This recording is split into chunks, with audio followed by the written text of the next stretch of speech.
I'm Patricia Billick Walden, and with me is my granddaughter, Lainey Emma Rose Walden.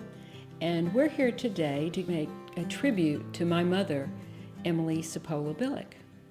My mother was born in New York City. She was 16 when she married my father. My dad came back from the war, and my mother thought, finally, life's going to be settled down. He decided to move his family to this little town in Kentucky to take a job. They bought a little motel in that town. This woman who had very little education turned out to be a very successful businesswoman. I think I was about 7 or 8 when I realized just how phenomenal she was. Women were not supposed to be out there and proud of themselves. And I looked at all the things that she juggled, family, business. I was amazed. There wasn't a plant that she couldn't grow. There wasn't an animal that she didn't take care of. I mean, there was something about her that came from inside of her, the strength.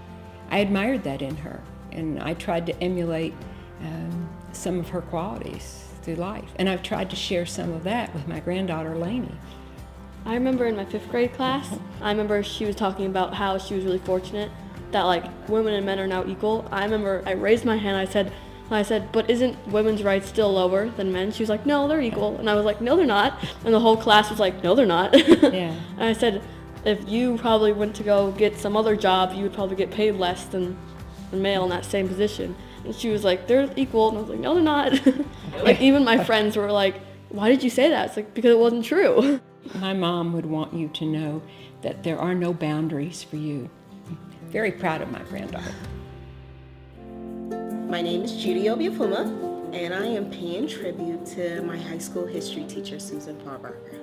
She just never allowed you to just not do your best. We're learning about history, and you would think this short white lady from Pittsburgh would just, teach us what's in the books, but she didn't. She would go outside the books. She would push us to think beyond the boundaries, and she would always challenge us.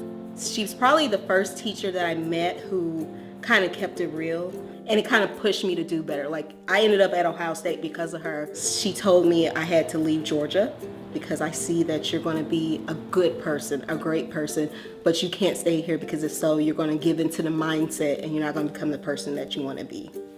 Because of Ms. Farbarker, now when I talk to my mentees, I tell them that I love them, but I also tell them that I will always be there to push them to be better. Even when they make a mistake, I'm not going to yell at you, I'm not going to scream at you, but I'm going to help you to move past it. But I'm always going to help you become a better woman. She kind of did that for me. I don't think she really knows that, so that's why I wanted to, honor her. Miss Susan Farbarker, thank you for pushing me.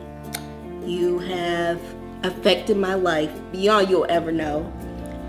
You are an amazing woman. You are an amazing teacher. Any student that came across your path was truly blessed. And I'm going to continue your work. I might not be a teacher, but I can be a teacher of the world. And so I just want to say thank you.